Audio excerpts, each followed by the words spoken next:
panel, I briefly wanted to discuss on how we're approaching this topic. So it's very interesting for everyone here, and I think a lot of people can here also vouch for the fact that when we started off, like in the beginning, um, the whole way of approach to marketing was to try and map out a buyer journey, which is the day a buyer decides on what they want to purchase, they will go on a certain process till they make the final purchase or take the service. And there was, for us as marketers, one of the only things we could do was just create a buyer persona and try and understand some personality traits and habits and try and create marketing materials around it.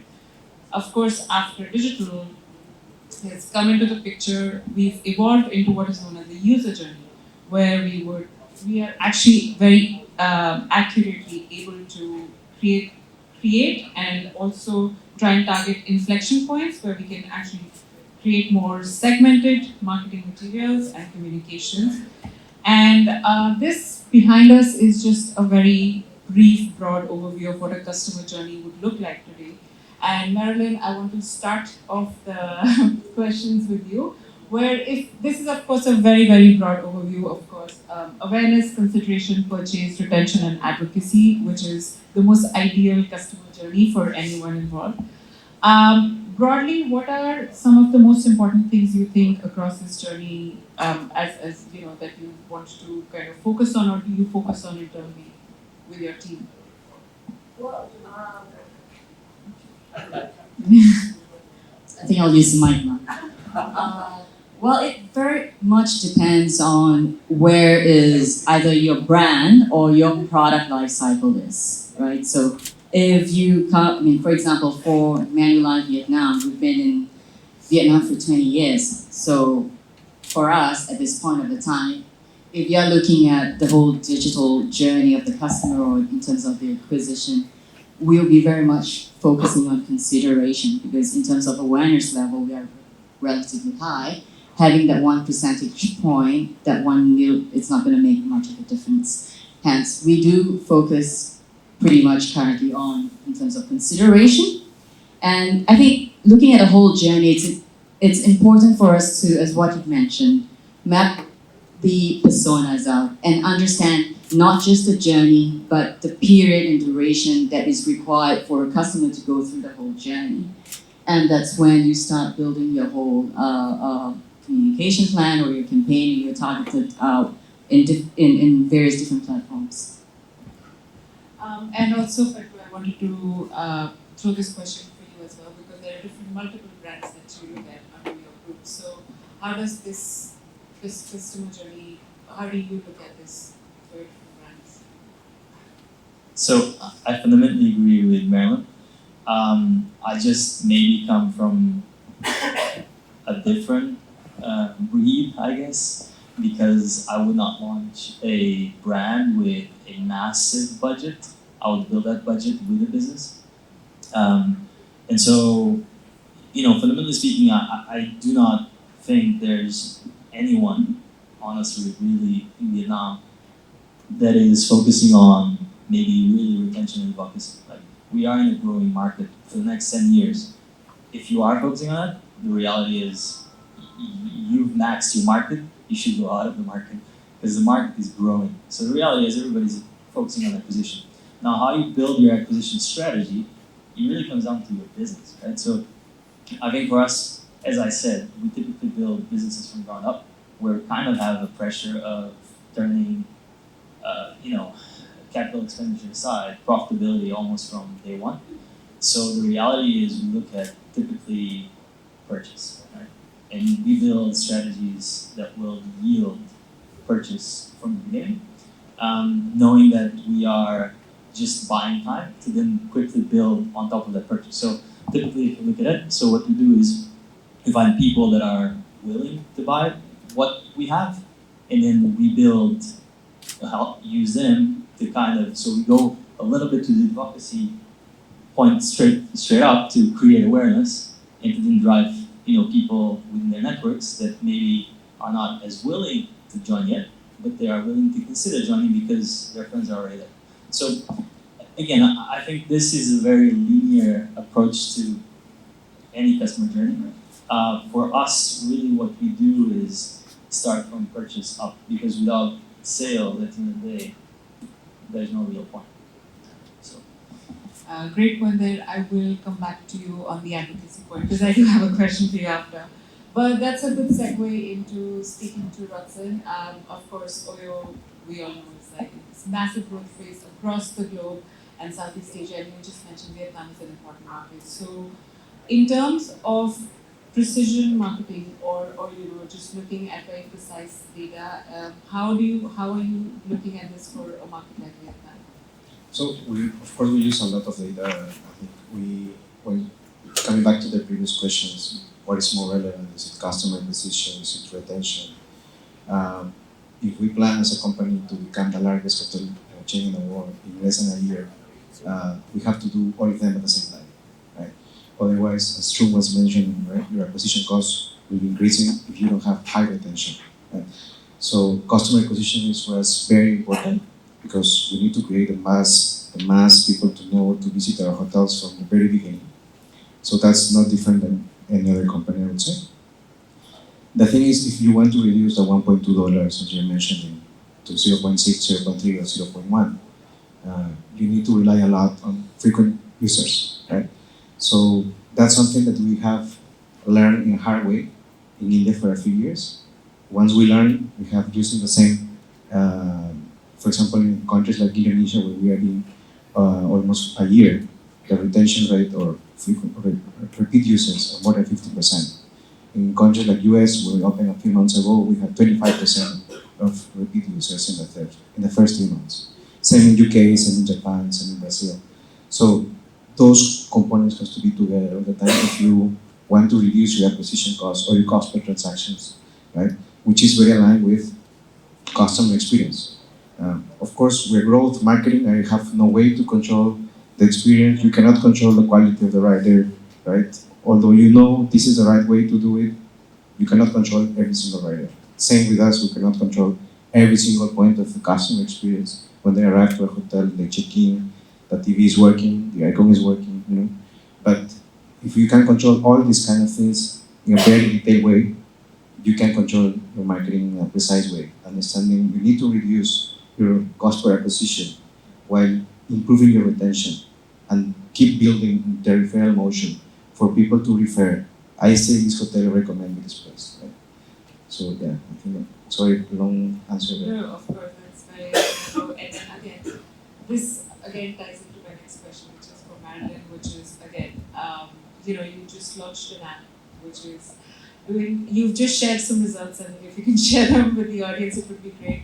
Some great numbers there, and then what were some of the strategies that you used again for acquisition, for actual final conversion? So acquisition for me is a point where there's a main commitment from your customer, where they download, maybe they'll subscribe, but how do you finally take them to the end goal, which is what Pedro was mentioning, the purchase, or what was the steps for Move, which has been one of your pet projects recently? So now I get an opportunity to ask everyone, have you heard of Move, Manulife Move? Yay! So where is we? So it was 99% who knows Pharma City, so I've got 1% who knows about Manulife Move. Well, Manulife Move is original. It was launched 5 years ago in our developed markets, Philippines, Singapore, and Hong Kong. The whole basis of that app was to drive brand engagement, and I think those were the early days where you have digital apps. And at this point, then Vietnam was then the first emerging market that's implemented Move. It was launched in August along with the Da Nang International Marathon, and then the team was given the commercial targets. So yeah, yay, commercial targets. So you got to deliver revenue on an app with life insurance, right? So I think the first thing was when we launched the app, we were being very conservative. Again, we didn't have lots of budget, but we managed to, during the first 3 weeks when the app was launched, we managed to acquire 12,000 users. For the 12,000 users, it was very exciting. Everybody was high-fiving everyone. And then within 10 days, the engagement went down to 30%. And we said, stop acquisition, right? When we started to understand what happened there. The cost of acquisition is high. It's around $5 per user. So it's relatively high. We said we're not going to start acquiring 12,000 users and then lose almost 80% of them. So we said, stop acquisition, let's figure out what happened. Why are there no engagement? And we realized that, it was pure communication. So Move is actually a health, active lifestyle app. It basically monitors your steps and encouraging you to build a habit in walking. So that particular app, we have two different types of what we call programs. So we have a 7,000 steps program and a 10,000 steps program. For each of this program, you will basically earn rewards. So you could earn badges, or you could earn rewards where we have a very strong partnership with Grab, soon to be with California Fitness, and other different partners. So Vietnam is not really a walking community, is it? If you need to go and buy your banh mi, what do you go? You just hop onto your motorcycle, go 3 doors down and buy your banh mi, right? And then come back again with your motorcycle. So what we did was, people were excited. They wanted, we had a reward when you download. So that's what happened. They downloaded, they got the reward, and they didn't know what to do with it. So what we had to do was to build a whole communication framework, understanding the customer journey from download to sync, to building that small baby steps of habits. So we had 7,000 steps. We realized that Vietnam, no one walks 7,000 steps a day. So we started building little challenges. We started with 1,000 steps, 2,000 steps, 3,000 steps. And as of today, it's been 3 months, we've got 60% engagement. Of the 60% engagement, it was purely driving, building the community, constantly communicating. So communication goes out every week. Data analytics is important. So having to, as what John has said, the whole team, the whole Move team sees the data. We have KPIs, we read it every day, we see the numbers every day. We start identifying what sort of communication has to go out to which cohort of customers based on their activity. So 60% plus engagement after 3 months. And of the 60%, about 60% participate in challenges, of which 50% do earn the rewards. So I would say that at this point of the time, within the Manulife community, it is one of the success stories. Yeah, that's great. I really like the point that you brought up that with great content, the engagement rates kind of grew up, and then it's basically all amount of data that you use. You basically have to still think about the content that's actually useful for the customer to actually have them engaged on the app. And to just bring on that point, Pedro, for you, those challenges when you just mentioned purchase, right? Your challenges are different because it's an offline purchase where you're getting customers to maybe get to your centers. Is it different or is it similar to what Marilyn was just saying? I think the point that maybe I take for granted in a way is, maybe like you guys, because you guys don't control your product. I operate my product. If I don't know if I will be able to get you to lose weight, but I know you need to have a gym that works where you can come in and just enjoy yourself, right? That's the bare minimum. So that's a must. If I don't have that, I shouldn't even be opening a business. That's it. So then the rest, yes, of course, I think there is something maybe going to a little bit what Marilyn said, which is maybe a little bit more important to me in the middle of all this, which is having this feedback loop where you actually, yes, you may have that 1 North or 2 North KPIs where you look at them, but actually, how are you going back and just creating that feedback loop of improvement. Because that is at the end of the day what customer acquisition is about. Like you don't know what's gonna work. You know, it's the same for you. You just said you had those strategies, you knew what worked, but the reality is, does it really work? You know, is it what works in Peru the same that works here? Probably not, right? Same for Indonesia versus Vietnam. Same for Cambodia versus Vietnam. So the point is, at the end of the day, you need to create that feedback loop. And that feedback loop comes, I guess, a little bit in terms of what data you're looking at. How do you create that environment in your team? Because, you know, is your team just being incentivized on the final goal, or are they being pushed on the process? Because the process sometimes, again, end goal is sales, but how are we getting to these sales, right? You know, if at the end of the day we look, you know, just drive sales at no cost, you got basically what you had in our group before, which was, you know, people selling you whatever they could sell, and they would never look at you again, right? So they would sell you things that you didn't even have, right?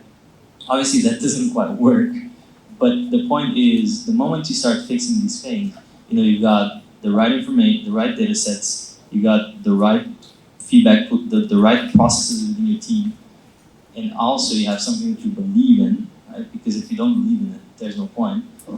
Then this feedback loop becomes, you know, it's the same for Marilyn, right? I was talking about this with her. Her team came from Hong Kong, was it? Yeah, they came and they pitched this to us. To be honest, you know, I didn't quite believe it, right? The point is, you know, if I was in her position, I probably would not have been able to create this feedback loop. But if her team believes in it, then quite different, right? Because they actually understand how this can add value to their business. Whereas for me, maybe it wouldn't add as much value to my business. So I think this is quite important. Because for me, the 3 steps that, picking on what Marilyn said, are the key takeaways for this entire process. Quite an interesting point on the feedback loop, and I think one of the most important things again comes back to data, and then that's where Tan, I would like to pick your brain, because I don't think there's anyone here who's going to be able to answer that more for us. You, of course, are looking at insane amount of data across all your products. So can you give us a little bit more insight on how you're looking at segmenting the data that you have? Let's take a look back at this journey. Right? We had awareness, which is really top funnel considerations, like middle funnel, then purchase is like bottom where you close the deal, retention, and then advocacy. So on this far left, there will be a lot of leads, but very few data point per lead. And on all the way in this far right, that will be like very few customer, right? But a huge data point. So this is the part where as a head of data, we have to figure out, like, because data is too many data. So which data should be used for what? So in the awareness, so my key focus is on the reach and awareness. So it's really about like how to get your message out there as cheap as you can, as many people as you can. Then figure out a way to divert that traffic into the mid-funnel, which is the consideration. So in the mid-funnel, I start to care more about like offline data. So this is the part where the online, so in Vietnam, like any e-commerce will tend to have a closure process with a cell phone call, because most of the transaction is still on cash on delivery, so there has to be that insurance layers that confirming the order. So even though we had a huge growth in digital and everything, there's still this offline aspect where the context coming in. So even your DMP, even your data provider, regardless of what they said, you need to still have more human people engagement with the client. And this data point will be at the purchase. And at that stage, the customer brand awareness and the perception about your brand will pick up from there and then start go forward. So this is where the part where most of the customer relationship software start coming in. So the challenge would be how do you manage that entire life cycle, and will be how to like incorporate data from all of this life cycle. Because the data point at the awareness stage, maybe it's not very accurate, especially with big data report nowadays. Especially if anyone run a call center, will see like most of the leads that you receive are actually really terrible. So back to retention. So I think retention in what we offer is like we often have a joke, which is like a jambone experience, which is like you go to any Ritz or any Marriott hotel, you feel it right away. You open the door, then the room open, then your name is on there, a personalized handwriting from any hotel manager will write. So these are the offline aspect that help contribute to the retention part. And then as for advocacy, I think it's more to do with crisis control and all of the incident. And I think for insurance, there will be claimants and all of the related stuff, right? So, I mean, so at Pops, we are a content company. What do we know about customer relationship? So brands actually come to us and work with us on the message, on the content that deliver the right emotion. So I guess this successful company out there, they know exactly what kind of emotion at each of these life cycle that they want to trigger from their customers, and then they play around with that emotion. What we have is a content kit. So you see 3 ads with this video content, and then you're making sure of that particular person with retargeting that already they saw these 3 ads. Then you target them with the 4 ads with the closure message. So these are the tools that big vendors offering like Google, Facebook, but then also like smaller OTT company and independent platforms also offering. So yeah, the entire journey, figure out the right emotion, and then you use the right data set to trigger that emotion. So, when you were talking about retention, so you have your own app that you're also managing. Now, that's also, again, one of the biggest challenges right now, right? We were, talking about it internally, and we joke about it, call it like a turf war on the home screen of your user, where you just want to be on the home screen and be that app, because otherwise it's a losing battle. You're going to lose them eventually. So for retention of your own app, how are you looking at the data sets? Because this is not outside, this is your own platform. Okay, first thing first, right? Our app is still growing, so well, there will be improvement. So last week I was we had a discussion with iFlix and Huynh, which is also like a 2 OTT apps. So one company choose the direction of content super apps because their argument was like Southeast Asia customers are very familiar with super apps. Now if an app does not a super app, they will like, okay, I need an app that has more feature. But then the other company, they are morphing their OTT apps into what they call is an embedded app, which means an app inside an app. Because they they identify themselves as, look, I'm not offering you an app, I'm offering you a video view experience, and I own the content. So it doesn't matter where you consume my content, you still consume my content, and I still get to sell my in-stream video ads, and then I have a revenue split. So regional players are adopting like that, and that's making me wonder, like in Vietnam also, when everybody says content is king, then everybody will do their own app. And suddenly you have a red ocean market in terms of OTT. So for Pops, app is just a channel that we serve. The idea is we serve the content to the customer in which channel that is the customer feel like the most. So we have view on YouTube, on Facebook, and on apps, and embedded to, let's say, a very famous browser in Vietnam. Now they open the homepage, and then our player was right there. Suddenly I have like a few millions daily active users like that. So that's, to us, it's really about serving that content out. So our approach with the apps is slightly different than, I guess, more like startup with grow company. And Rotsen, again, back to you, because again, massive growth phase for Oyo, and then retention again is a challenge, right? How do you keep engaging an audience that will only use your app when they need to book a hotel? And how do you kind of look at that challenge? Correct. So I think everything starts with the data. So by the time a few years ago I was working for Microsoft, I was handling a region in Latin America. And I remember I was asking for more information. Every week I received my information. Then I moved to Traveloka, and then I was handling information every day, trying to know what was happening in each of my markets. Then I moved to Oyo, and I'm checking absolutely everything what is happening in each single country, every single hour. So before I was here, I was checking how many users are opening my app in Vietnam, how many people are making transactions in Indonesia. So this kind of access information, it's very needed. If otherwise we would not be able to optimize any campaign or know what is working in one country, what is not working in this country. How, if I know it's not working, then I need to change and keep changing while I'm doing the execution.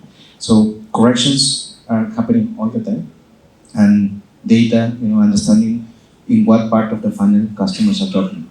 Right? They're opening the app, but they're not doing conversion. Why? Why change today from yesterday? Right?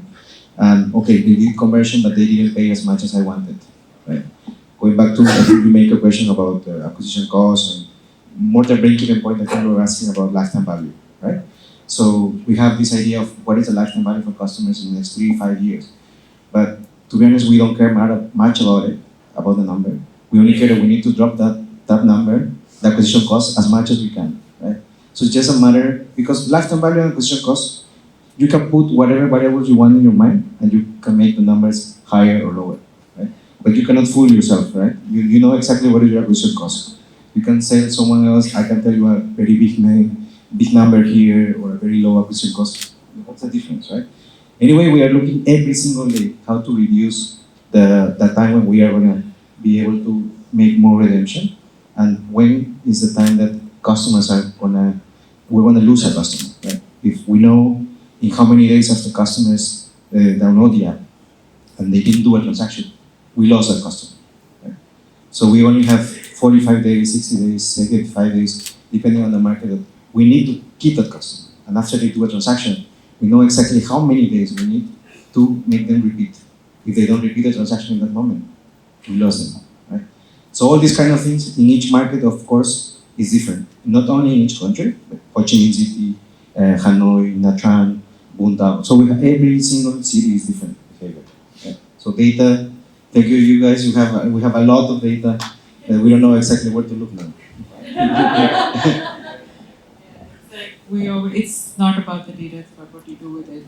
It just, it's quite interesting because there's just so much for us to look at. And just to my last question back to Pedro about what you were saying about advocacy, and that becomes, again, the most important thing to close that feedback loop. For you, it's unique because, of course, you have to drive people to your offline stores, which is a more omni-channel approach. So what are some of the loyalty programs that you're doing, which is more digital focused, where you're maybe looking at this customer journey or some data points that help you build those models out?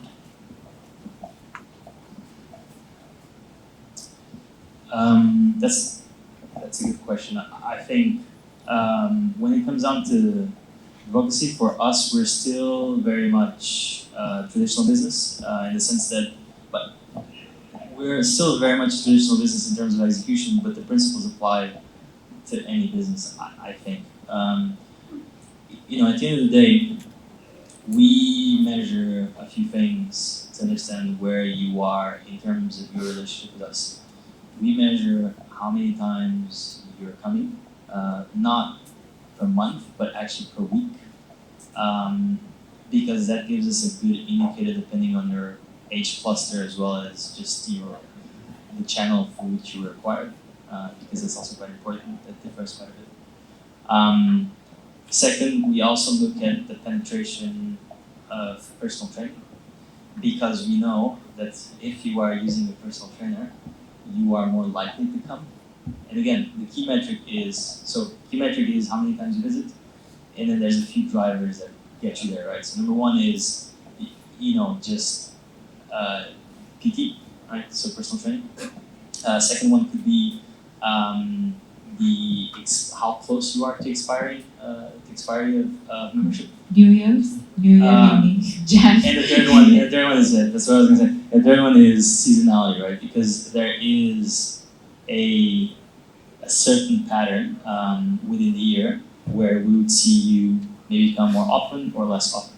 So for instance, if you're not coming to the gym, right after TET, that's a problem.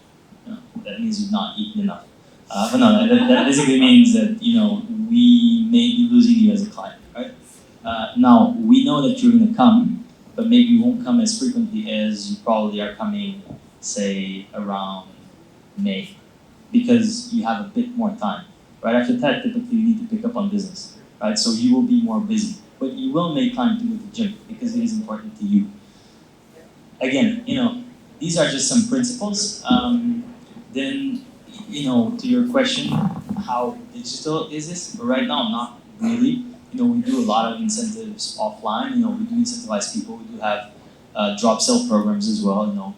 If we see that we're about to lose you, we'll basically drop sell it to just also they're going. We became a subscription model for 5 months ago. So also drop sell you to just basically maintain you as a client. But we will also figure out where we can upsell you, because sometimes upsells more than the value of that extra upsell is the extra commitment, right? And I think that's also very important. Sometimes you do not price based on money, we price based on commitment, because that reinforces a commitment, right? So if you were a personal trainer, an example, if you were a personal trainer, if you used to have PT before, but you don't have anymore, and you are still coming with certain frequency, we will try to sell you PT no matter what, because that just reinforces your commitment. Otherwise, over time, we know that you're going to start coming less and less, or you may be unhappy with the experience, in which case you will defect anyways. It's just a matter of time until you find some other alternative. So that's just some of the stuff we do. We are looking at obviously going, launch. We will launch digital loyalty programs. It's actually something we're working on now. I guess move maybe part of it as well at some point. But yeah, it is something that we will launch in partnership as well as through our own ecosystem. And that will be just an automation of these different rewards that you want to have, right? But at the end of the day, the process is the same, which is looking at that kind of defining moment, which is the main correlation between you coming to our location, I guess you opening an app or you booking or whatever it is, right? And you actually, and how often you do that, and then all the drivers that do the same. So Pedro and Marilyn, you heard it here first. Just saying. So that brings me to my Q&A. I'm just gonna open up all the questions. If you have any more questions, please address it to the panelists, and I'm gonna just read them. We'll tackle, like I said, the most upvoted questions first. Just gonna give you a minute to write down any more questions.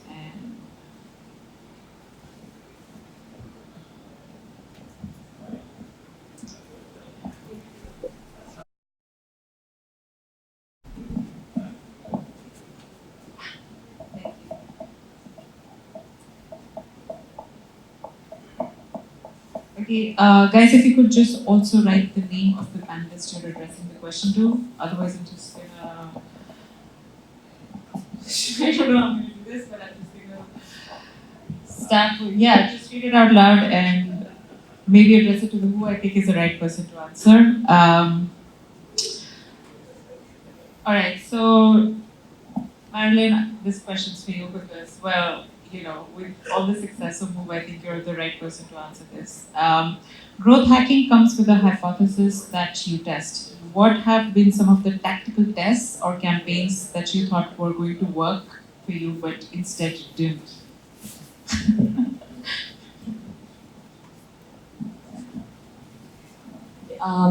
Probably I will just not.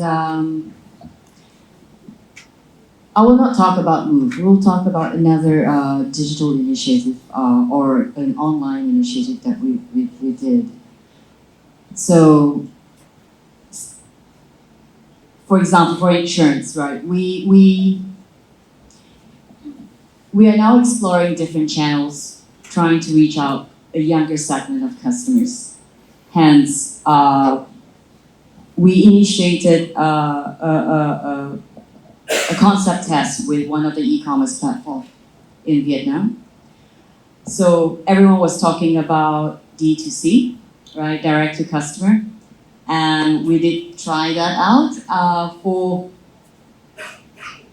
so it was a 4-month concept test. So within the first month, we did a D2C where it was quite successful in a more developed market, and somehow it just didn't take off. And then we said, let's relook at that model, and we just created a different model for ourselves. We call it D2D2C, where we know the category of the business or the product will then determine, and also the life cycle of the product within the country plays an important role in having to understand what are the key drivers in terms of your purchase. So life insurance has always been a product where you buy from someone that you trust, someone that has been referred to you.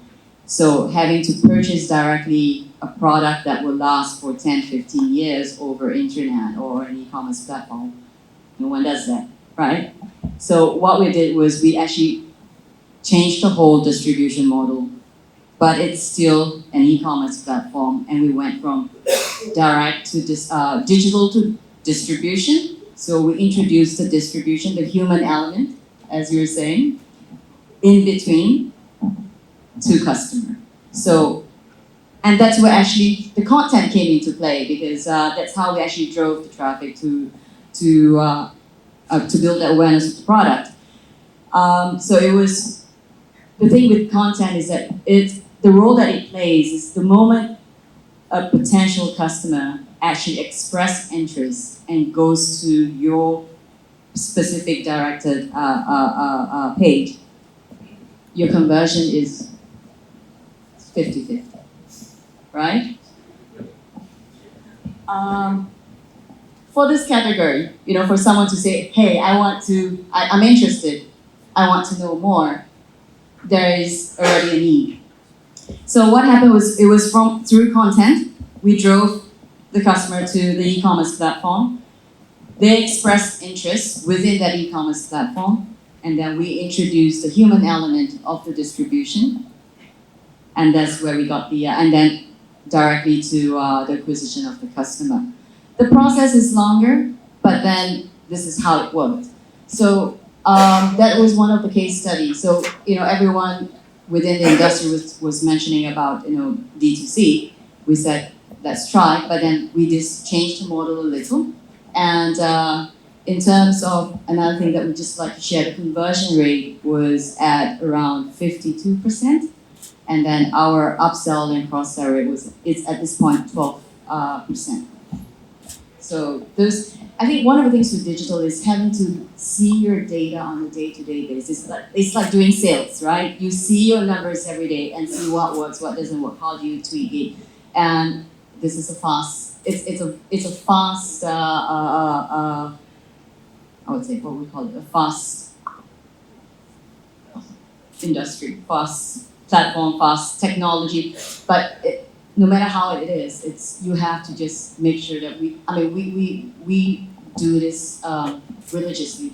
Every day, we look at the numbers, what are the trigger points, and how do we adjust that? Those are some impressive numbers, though. Yeah. So next question is for you, Rotsen, whether how to increase retention rate in OTA industry where users are really price sensitive? Not sure what OTA means. What am I missing? So I don't handle that channel. That's another channel. So we have different sales channels. One is the direct channel, which is the app, web. The other is OTA. I can comment based on my previous experience with Traveloka, of course. I think in terms of customer experience, that's what is super important. And if you have used this app, many of you have downloaded the app thanks to the TV commercials and a lot of customer acquisition I have done here. The user experience is quite very good compared to any other even OTAs from Europe or US. So that's a key component why people, for example, the first time before joining Traveloka, I was in the airport, I didn't have a returning ticket to come to Indonesia, and the immigration officer asked me for my returning ticket, and I just bought it in 1 minute. Right? So it was super fast, buy a ticket in the spot, then I go from the airport, I just take airport pickup. So these kind of things are the ones who make huge difference for customers. For you open all your app, you can book a hotel in less than 10 seconds. So those kind of things actually change customers' minds and decisions in the long term. Alright, so next question is for Dan. For COD, how often do you verify with customers for their purchase, and do you call the customer or verify via SMS? COD? Cash on delivery? Well, Off is not Oh. an e-commerce business. It's a content platform. Who? The one asking this, can we elaborate more? Upvoted question. 3 people have asked it. Is there another way you want to ask that question? Okay, I'll take, so, okay, maybe I'll give it a shot and you guys can. So when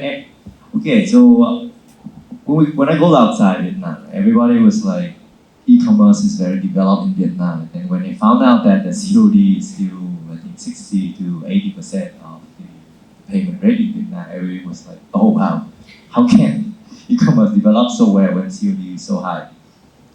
So I guess the case is that in Southeast Asia, there was just too many whales around that is willing to invest in the countries and then just putting the money in and accept the loss. That is the case of e-commerce right now. So very soon the government will have the eKYC rules, which is happening, I think, in November this year. So with eKYC, the e-wallet and opening, the bank opening account, will happen like very seamlessly. That is a game changer. So I think the COD case will change. So COD, I think it's a market failure more than a reality. And with the right public infrastructure that the eKYC law in Vietnam is happening right now, then people will start having more online bank account and fintech e-wallet account. Then over the time, that COD part will change. But it's also up to the e-commerce company whether they want to encourage the prepayment behavior rather than like still competing, still spoiling the customer in the COD case. So that's my personal take on the situations. Okay, next question for Pedro. Funny. Someone's written, for the guy sitting next to Marilyn, sorry your name's so small, I can't see it. What's your plan for creating feedback loops? I think they want to go back to retention and advocacy. Is that right? Whoever asked the question? Plan for creating a feedback loop for your customers?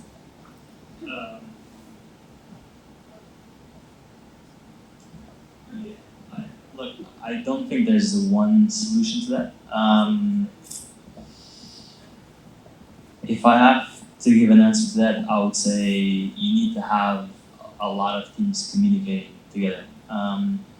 So, I can explain you what we do for our company, which, to be honest, is probably the most comprehensive one that I've seen.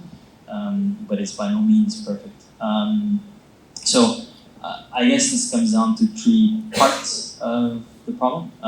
There's number 1, there's a marketing part, which is mostly at an acquisition side, and then works to support retention. Then there is a sales side, which is at the end of the customer acquisition and from a relationship standpoint. So our sales consultants, and here I mean including personal trainers as well, they are meant to be the relationship owners, and so their feedback is very important. And then the third part is operations, right? Which means the people that will greet you at a club and also help you problem solve, refund, whatever you need to do. which are sales agnostic. I would say for us, it's been kind of a little bit of the tree working together. Actually, it is what's happening right now, right? So, from a marketing standpoint, what we typically do is, we get live feedback because we do follow up with every single client. That most clients that at least show up and do not purchase, right? So we do get clear feedback of what's happening in terms of sales approach, experience satisfaction, what attracted you, then why didn't you buy, right? So all this stuff we tried together, this information. Now at this point we get this information mostly from a informational perspective, so that we can bring this to discussion. In the future we will be then bringing part of this into systems, right? And we're working on also system automation where we believe that some of the problems can be solved through streamlining and automation. On the sales side, typically they're on the receiving end of the problems, but their actual input is very important because they, more often than not, they'll actually have the real feedback of clients, right? Because they will have a relationship with those clients. And so creating, they bring us typically what we call, the client sheet. And the client sheet is, they'll have, amongst them, they'll discuss and come up with 10 top, complaints that are preventing clients from either enjoying the service or, buying, upselling or from coming, right? And so basically they will bring these feedbacks with actual feedback into the business, right? So it's not just saying, hey, the client is saying this, it's actually they will bring full-on feedback from clients, right? So they kind of run their little mini focus groups. And then there's operations who has basically structured reports on, just what's happening, right? So refunds, why are they happening, right? What is the main reasons? Cancellations, why? What are the main reasons? So they are on the receiving end of all the problems that we have, right? Customer shows up and complains, right? What are the main reasons? So all this, then we come together, I guess, on a committee where we just bring all these problems together, and then literally like a sprint, we kind of vote on we kind of use a little bit of a, what is the fast, scale of 1 to 10, fast to solve, scale of 1 to 10, has high impact, scale of 1 to 10, doesn't cost much, right? And then we kind of, prioritize from there on. So that's really how we go about then creating those feedback loops. And this works in a complex environment. I guess for simpler environments like a startup it is much simpler, right? Where, you just probably have 1 report or 2 reports that you actually look at. And actually sometimes just plain old getting on the phone and calling people will actually do a trick. But you need to know what you're asking for, right? If you don't have the ability to focus processes, do not focus on the processes, right? Because otherwise, no point, right? If you do not have the ability to go and fix your product because, that's going to cost you a shit ton. And right now we need to drive customer acquisition, focus on what can I fix on my customer acquisition process. I find that to be a more sane way to approach this because, I guess you mentioned, there's many problems out there. You can't fix all of them. You can only fix a few, and that at least that's been our approach. Yeah, priority. That's the best way to maybe add value to the customer at that given point. And I think this is again for Marilyn. What messages do you create for each touch points of the cohorts, your customer cohorts? I think this is more related to Move because you mentioned that. Key thing is basically, okay, for example, for Move, when we look at, based on the product, based on the category, so we look at if you look at all of the communication that we've done, there were three key segments. Number one, office, blue-collared office people, right? So the whole communication is that, so it says it's more rewarding with Move, which can be reward through mental, reward through physical, reward through fun, right? And so that is the communication that we target with office workers, and you'll see that we will have, for that week, that will be the whole communication, blue-collared office workers. Then you'll see a challenge that says Stairs Challenge for the week, and then you'll see Walk to Lunch Week. So that's how we basically work on, okay, this is the segment in the cohort, and these are the activity habits. That's how we create all of those activities. And then comes content, right? So you have all the challenges on app, but sometimes we do forget that there are other platforms that we can actually utilize to drive this traffic. For example, Facebook is one good example. Instagram is one good example. So it's having to integrate all of the different digital platforms, as well as very basic old-fashioned SMS, emails, EDMs. So having to build that integrated, so digital can still be integrated. It's not just solely purely on an app or a banner or an ad banner. So the whole communication has to be in sync. The message has to be consistent. So we decided we're going to be acquiring office goers for the next 4 weeks. The whole messaging, the challenges, the content that comes on Facebook, and the images that messages that we convey on our Instagram will all be focuses on that area. Then comes moms. So we have a communication above the line, a 30-second video on moms. But then if you look at our ad, it's tango. This is this gentleman dancing with a mom, right? And then we create the whole communication, content, an activity that's purely driven for that particular cohort. And then you have youngsters where, for example, it's Christmas, holidays coming up. So we again, ensuring that all the key touch points where our segments create that level of communication, ensuring that all the content and the messaging are consistent in different areas. So, yeah. Okay, so guys, we're gonna we have time for just one last question. If there's anything else, please meet the panelists outside. We still have a networking session downstairs. So one last question, and that's for Rotsen. What are your main effective strategies that you use to drive consideration? And I think I would be very interested in knowing that, particularly for Vietnam. Like you said, there were like particular challenges for this market. So I think as we're launching in Vietnam, I think of course acquiring customers at a cheaper cost is one, and then keeping you guys interested in opening the app. So I can just share two things that we had in other countries that we don't here. So for example, in Indonesia, we got around 70,000 users in 1 week, spending $3,000, right? So these kind of things, drops significantly the whole acquisition cost funnel. The thing is, as you mentioned, you can just copy one case from other, right? So if an iPhone is attractive in Vietnam, might not be attractive as a Xiaomi phone or whatsoever. So these are the kind of things we're gonna do.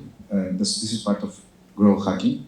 If you just go and give your money to Google and Facebook, they will always tell you that your acquisition cost is going down, and you're doing well because they are doing well. At the end of the day, they just get an advertiser, right? So that's one in terms of acquisition. In terms of keeping people interested to open the app, I created a campaign in Indonesia 6 months ago, who is driving 20,000 people to open the app every day at zero cost. Right? You will see when we launch it. So, we have to try here and there. There's no right or wrong answer. Right? I can try to replicate the same thing. Maybe it doesn't work. Maybe it works even much better, right? So I think those are the two focus that we want to do. Of course, we have the experience from different countries. We have cracked around 80 markets in the world.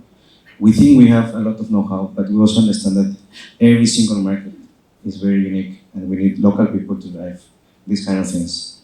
So, I mean, I can have experience from many countries, but I'm not Vietnamese. I don't speak Vietnamese. I haven't grown here. I eat banh mi, a lot of banh mi, of course, but I don't know exactly how people think, and I cannot gain that experience by staying here 1 year, 2 years, 5 years. Right? So that's why in every country where we open, we need a strong local presence. We want to hire thousands of people here, and we need a strong Vietnamese people with Vietnamese mindset that can drive this kind of virality that at the end of the day is going to create, lower acquisition costs, better lifetime value, and better customer experience. Thank I just wanted to supplement to what and to also just build on. I think one of the question was that how do we create activities, and again relating to how do you drive consideration. It's a test that we are currently doing, and we are actually working with Google on that. What are the trends that's taking place? What's our that particular cohort of customers talking about for the last 10 days? And then we are currently creating tests on creating content, driving content, or driving activity using the app in capturing the customer, acquiring the customer, having them, and also again, life insurance is not a overnight, top of mind purchase product. So you have to start based on what is the trend, what are the topics that's being discussed on social platforms, and then what we do is we actually look at creating those activities, nurturing them based on those key trends, nurturing them through content up to a certain week, and then we approach them in terms of we have two acquisitions. Approach them directly, then to really acquire them as customers. So we have basically the first acquisition part is having them as our users, as a fan, right? That's when we start build. So from that first acquisition is when we start building consideration, and from that consideration, then we move to the next step of acquisition where there's a purchase. So I mean, it's a little bit different within our product category. It's a little bit more complicated, but because it's a longer term commitment, but it's something that we had to learn, and we had to work with partners. In terms of discovering what is the specific journey that is relevant to your product. Thank you so much. So that brings us to the end of our session. I want to thank all of you for giving us your time and letting us speak your brains. Any further questions, please? There's still a mixer outside, and thank you so much. Please, a big round of applause for all our panelists. Thank you so much.